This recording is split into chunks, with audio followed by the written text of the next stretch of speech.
मौसम का मिजाज बदल गया है, लेकिन राजनीति में अभी भी गर्माहट है। आप शायद राहत महसूस कर रहे होंगे, टेम्परेचर गिरा है, लेकिन सियासत का टेम्परेचर लगातार बढ़ता ही जा रहा है। आज दिल्ली में राष्ट्रीय कार्यकारिणी की बैठक का आयोजन किया गया, जहां पर मुख्यमंत्री नीतीश कुमार ने सियासी पारा बढ़ा दिया है और संजय झा को बड़ी जिम्मेदारी दी है।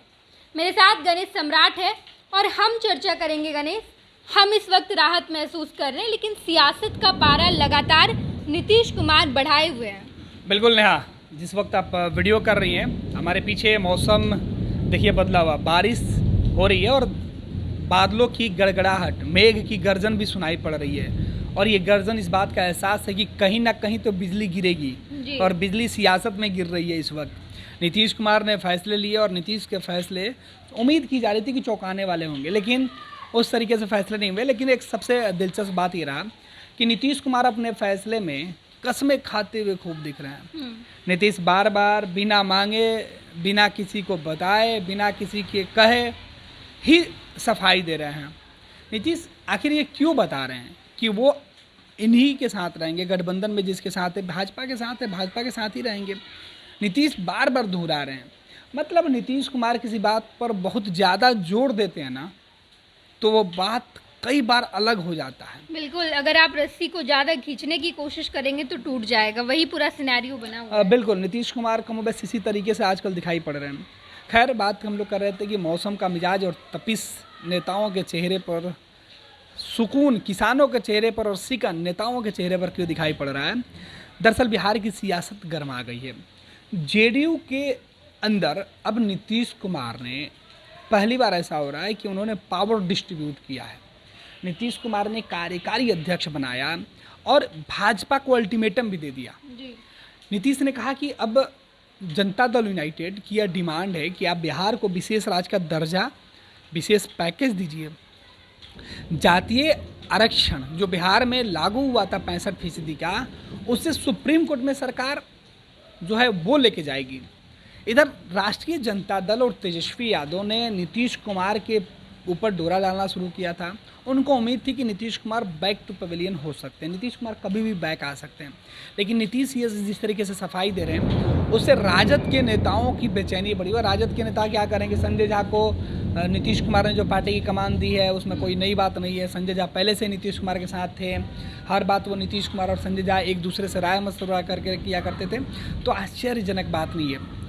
लेकिन आश्चर्य बिहार के लोगों को हो रहा है नेहा, कि बिहार के अंदर जो सियासत देखने वाले लोग हैं, सियासत को समझने वाले लोग हैं, भाजपा के अंदर से नीतीश कुमार के चेहरे पर जिस तरीके से सवाल उठाया जा रहा है, बीजेपी के कई नेता यह जरूर कह रहे हैं कि नीतीश कुमार के बदौलत हमें वोट परसेंटेज कम हुआ है, हमारी सीटें लूज हुई हैं।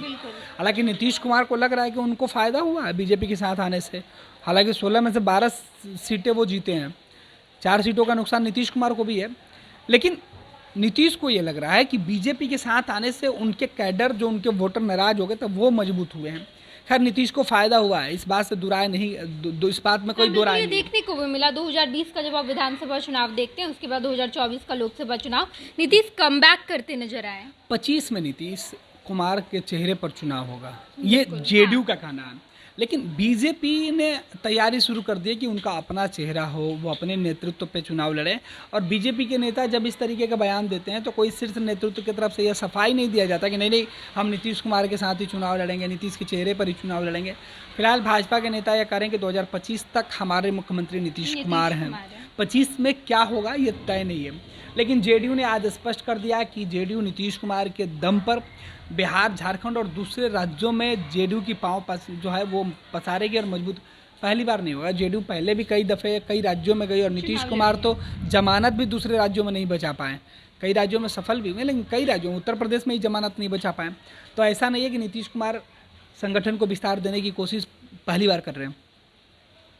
लेकिन सवाल अब यह है कि नीतीश कुमार आज जिस तरीके से दिल्ली में बैठक कर रहे हैं और वही पुरानी बातों पर ही, पुराने ही जो एजेंडे उसी पर मुहर लगाया गया, तो ये आश्चर्य नहीं कर रहा। हालांकि केसी त्यागी का यह बयान कि नीतीश कुमार ने खुद संजय झा का नाम आगे किया।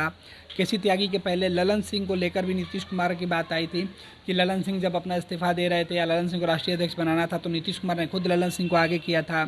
ललन सिंह का इस्तीफा हुआ, नीतीश कुमार हैरान थे, फिर ललन सिंह ने नीतीश कुमार को कहा कि नहीं आप अपने पास लौटा लीजिए। तो जेडीयू के अंदर अब संगठन में पार्टी का चेहरा कौन होगा ये अब तक तय नहीं हो पाया। संगठन में कई ऐसे चेहरे, नीतीश कुमार ने कार्यकारी अध्यक्ष बनाकर जेडीयू के उत्तराधिकारी के तौर पर संजय झा जो एक ब्राह्मण चेहरा है, ब्राह्मण नेता हैं, तो उनको आगे करने के पीछे का मकसद क्या है? दरअसल बिहार के सिनेरियो में देखिए तो बिहार की सियासत पिछड़े वर्ग की राजनीति करते हुए दिखाई पड़ रही है। जाति आधारित गणना की रिपोर्ट सामने आने के बाद से बिहार में जिनकी तादाद ज़्यादा है उन जातियों को प्रमुखता देने की कोशिश की गई थी सभी राजनीतिक दलों के द्वारा। जेडीयू ने भी उसमें कोशिश किया। उपेंद्र कुशवाहा से नाराजगी को भुलाकर नीतीश कुमार ने उनको मौका दिया। एनडीए के साथ जब उपेंद्र कुशवाहा है तो उनको जिताने के लिए नीतीश मेहनत करते हुए दिखे, क्योंकि कुशवाहा वोटरों का परसेंटेज बढ़ा। लेकिन राष्ट्रीय जनता दल ने तो कुशवाहा पर बड़ा दाव ही खेल दिया कि पूरा चुनाव का सिनेरियो ही बदल गया कुशवाहा जाति की वजह से। लेकिन नीतीश इस तरीके से ले रहे हैं कि नीतीश ने जेडीयू की कमान एक ब्राह्मण चेहरा पर जो है दाव पर लगाया। देखिए मिथिलांचल में नीतीश कुमार की पार्टी को सफलता मिली है, सीतामढ़ी वो चुनाव जीत गए हैं, या फिर एनडीए को सफलता मिली है। शिवहर की बात करें तो एनडीए को सफलता मिली है, तो उस सीट में दरभंगा वो चुनाव एनडीए के जीत गए हैं, तो मधुबनी जीत गए, मैं बहुत तमाम सीटों पर एनडीए को जीत मिली है। लेकिन ब्राह्मण चेहरा जो मधुबनी से आते हैं, ताल्लुक़ रखते हैं, वहाँ नीतीश कुमार मैसेज देने की कोशिश करें कि 2020 में कुशवाहा जो मेरे कोर वोटर हैं वो हमारे साथ लौट के आए, जो अगड़ी जाति के वोटर जो हमसे नाराज चल रहे थे वो वापस आए। ब्राह्मण चेहरा के तौर पर जो कमी खल रही थी जेडीयू को, नीतीश कुमार को, क्योंकि तेजस्वी यादव ने कहा है कि वो अब एक MY समीकरण की पार्टी बन के नहीं रह गए, बल्कि A to Z की पार्टी और बाप की पार्टी है, जिसमें अगड़ा पिछड़ा आधी आबादी की बात करते हैं, A to Z में हर जाति की बात करते हैं, हर समाज की बात करते हैं। तो तेजस्वी के कार्ड को या तेजस्वी के 2020 के चुनाव में जो फार्मूला तेजस्वी यादव ने सेट किया था कि अंत में नीतीश कुमार को वापस उस फैसले पे आना पड़ा, और तेजस्वी यादव ने जिस तरीके से नौकरी और रोजगार का मुद्दा पूरे देश के अंदर फैलाया बिहार से निकल के, उसी मुद्दे पर नीतीश कुमार को कमबैक करना पड़ा। और तेजस्वी यादव जब सत्ता में आए नीतीश कुमार के साथ कुछ ही महीनों के लिए, तो उसमें जो नौकरी देने का सिलसिला हुआ, वो क्रेडिट लेने की जो पॉलिटिक्स शुरू हुई, उसमें भी नीतीश कुमार को लगता है कि तेजस्वी यादव ने अगर कोई एजेंडा सेट किया है तो उसका काट यही हो सकता है। लिहाजा संजय झा पर दाव, नीतीश कुमार ने संजय झा पर दाव लगाकर तेजस्वी को बेचैन कर दिया है। तेजस्वी और राजद के लिए मुश्किल का वक्त है कि जिस कुशवाहा को नीतीश से तोड़कर तेजस्वी यादव या राष्ट्रीय जनता दल ने बड़ी उपलब्धि अपने आप को मान रहे थे, संसद के अंदर कुशवाहा समाज के नेता को बड़ी जिम्मेवारी देकर नीतीश को कमज़ोर करने की जो चाल लालू प्रसाद यादव ने चली थी, राजद ने चली थी, उसको अब ब्राह्मण चेहरे की बदौलत नीतीश कुमार जो है वो सबक सिखाना चाहते हैं। मनोज झा संसद में हैं, मिथिलांचल के ही आते हैं, वो भी राजद के हैं। तो ऐसे में संजय झा को आगे करके नीतीश कुमार अब बिहार के अंदर एक नई समीकरण को सेट करने में लगे हुए हैं। बिल्कुल गणेश, अभी नीतीश कुमार का ये बड़ा फैसला कि अब नीतीश कुमार के बाद जो दूसरी पोजीशन होगी पार्टी की वो संजय झा की होगी। पूरे देश की सियासत में इसका चर्चा किया जा रहा है। बिहार की सियासत में गर्माहट है कि आखिर क्यों इतना बड़ा मास्टर स्ट्रोक नीतीश कुमार ने बिहार की सियासत में खेला है, क्योंकि बिहार में इस वक्त पिछड़ों की राजनीति चल रही है। लालू प्रसाद यादव का कुशवाहा कार्ड, उसके बाद फिर बीजेपी से कुशवाहा का नाराज होना, नीतीश कुमार के कोर वोटर माने जाते कुर्मी कुशवाहा वो भी नाराज हो गए। तो इन सब के बीच आखिर नीतीश कुमार ने अगड़ी की राजनीति का बड़ा मास्टर स्ट्रोक खेला और अब संजय झा को बड़ी जिम्मेदारी दे दी है। देखिए, क्योंकि जिस समाज से सब लोग किनारा करते जा रहे थे, भाजपा ने भी किनारा कर लिया, राष्ट्रीय जनता दल ने भी लगभग किनारा कर लिया, तो नीतीश कुमार ने अब उन छोटे छोटे जो वोट बैंक है, जो आधार बीजेपी के थे, संजय झा केवल राजद के लिए नुकसानदेह नहीं है, ब्राह्मणों का तो पहले से ही बीजेपी के प्रति लगाव है। संजय झा के माध्यम से नीतीश कुमार ने बीजेपी को सबक सिखाने की कोशिश की है। यहाँ की नीतीश भाजपा को सबक सिखाना चाहते हैं। नीतीश बीजेपी को मैसेज देने की कोशिश में है कि आप जिस बदौलत सत्ता में है, देखिए मिथिलांचल से ही संजय झा को चुनना और ब्राह्मण चेहरा के तौर पे क्यों, दरभंगा ब्राह्मण जो चेहरा था उसने जीत हासिल की, मिथिलांचल के कई सीटों पर ब्राह्मणों के जो ब्राह्मण जाति से आने वाले उम्मीदवार हैं, ब्राह्मण भूमिहार, केवल ब्राह्मण संजय झा ब्राह्मण से नहीं, उसका इसका असर भूमिहार पर भी पड़ेगा।